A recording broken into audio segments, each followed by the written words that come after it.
Hello दोस्तों, मैं Balkishan Malakar, assistant professor geography, government college Raipur Pali. आपका हमारे कॉलेज द्वारा चलाए जा रहे YouTube channel government college Raipur Pali में हार्दिक स्वागत करता हूँ। आज हम बात करेंगे राजस्थान के भौतिक प्रदेश की। पिछले वीडियोज़ में हमने इसके दो भाग, पहला उत्तर पश्चिमी मरुस्थलीय प्रदेश और दूसरा अरावली पर्वतमाला के बारे में बात करें। आज हम इस वीडियो में पूर्वी मैदानी प्रदेश और दक्षिण पूर्वी पठारी प्रदेश, जिसे हाड़ौती का पठार भी कहते हैं, के बारे में बात करेंगे। पूर्वी मैदानी प्रदेश को आगे 3 भागों में बनास बेसिन, चंबल बेसिन और माही बेसिन में बांटा जाता है, जबकि दक्षिण पूर्वी पठारी प्रदेश को विंध्यन का पठार, हाड़ौती का पठार के रूप में बांटा जाता है। आइए बात करते हैं पूर्वी मैदानी भाग। इसका क्षेत्रफल राज्य के कुल क्षेत्रफल का लगभग 20.03% है।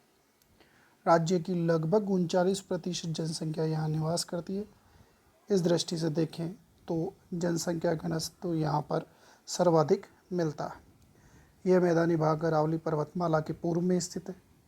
इस पूर्वी मैदानी प्रदेश में एक और पूर्वी राजस्थान के अलवर, भरतपुर, धौलपुर, सवाई माधोपुर, टोंक, जयपुर, भीलवाड़ा के मैदानी भाग शामिल किए जाते हैं, तो दूसरी ओर राज्य के सुदूर दक्षिणवर्ती भाग में स्थित मध्य माही क्षेत्र, जो बांसवाड़ा, डूंगरपुर और प्रतापगढ़ के मैदानी भाग भी शामिल किए जाते हैं।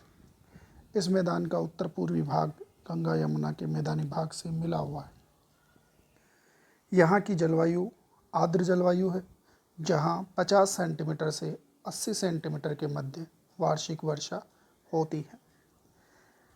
छप्पन का मैदान यहाँ बांसवाड़ा, प्रतापगढ़, डूंगरपुर के मध्यवर्ती 56 नदी नालों से निर्मित मैदानी भाग यहीं पर स्थित है।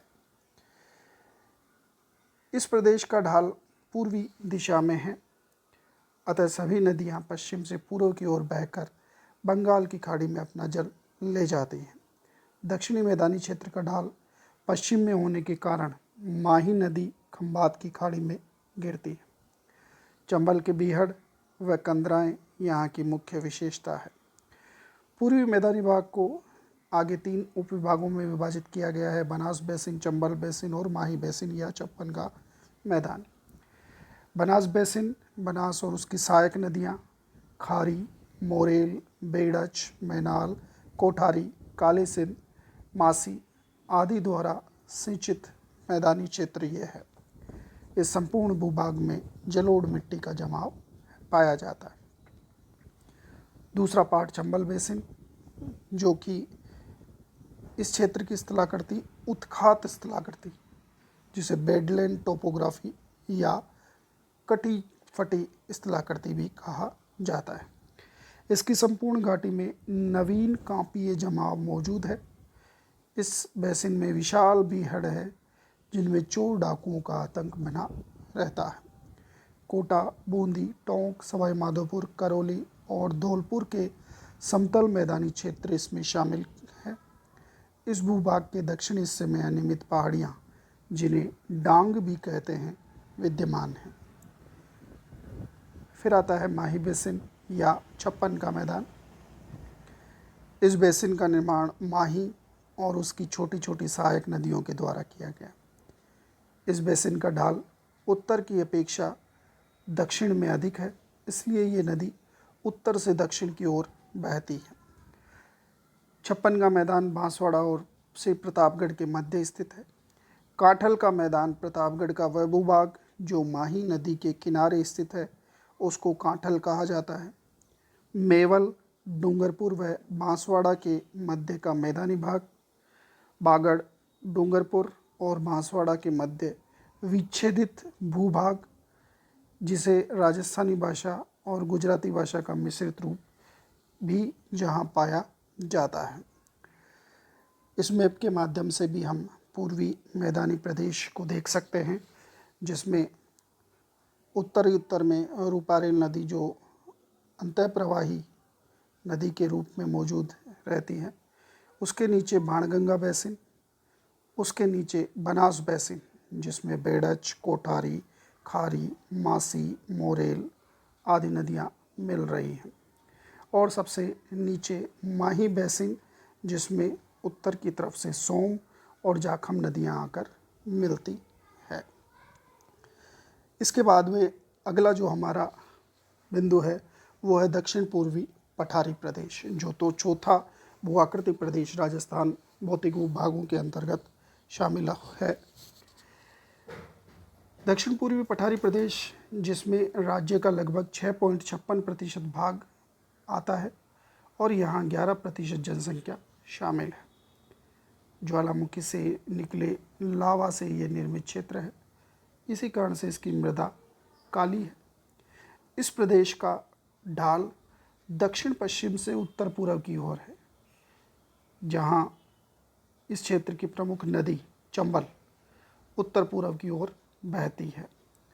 इस भौतिक प्रदेश को भी पुनः आगे 2 वर्गों में बांटा जाता है, क विंध्यन कगार और ख हाड़ौती का पठार।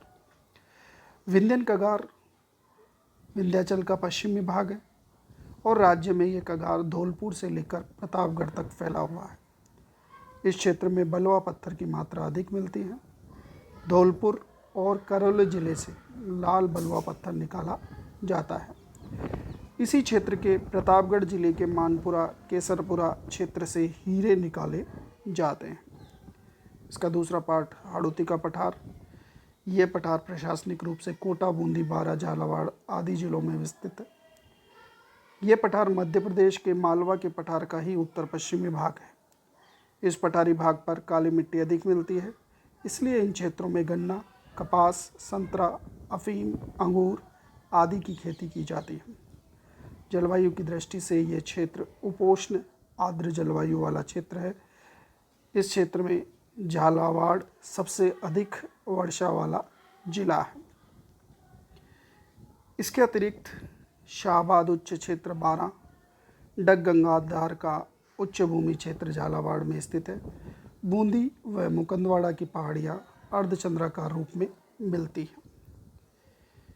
हमने पिछले 2 वीडियो और इस वीडियो यानी तीनों वीडियो में मिलाकर राजस्थान के चारों भौतिक प्रदेश, मरुस्थलीय प्रदेश, अरावली पर्वतीय प्रदेश, मैदानी प्रदेश और पठारी प्रदेश के बारे में बात करी। राज्य के कुल भूभाग का 61.11% मरुस्थलीय क्षेत्र में और जनसंख्या 40%, अरावली पर्वतीय क्षेत्र 9.3% भूभाग पर और 10% जनसंख्या, मैदानी प्रदेश 23.03% भूभाग पर और 39% जनसंख्या, जबकि पठारी प्रदेश 6.56% भूभाग और 11% जनसंख्या को धारित करता है। अगला टॉपिक हम अगले वीडियो में बात करते हैं। धन्यवाद। तीनों वीडियो को मिलाकर आप राजस्थान के भौतिक प्रदेश या भूआकृतिक प्रदेश के बारे में अच्छे से समझ सकते हैं।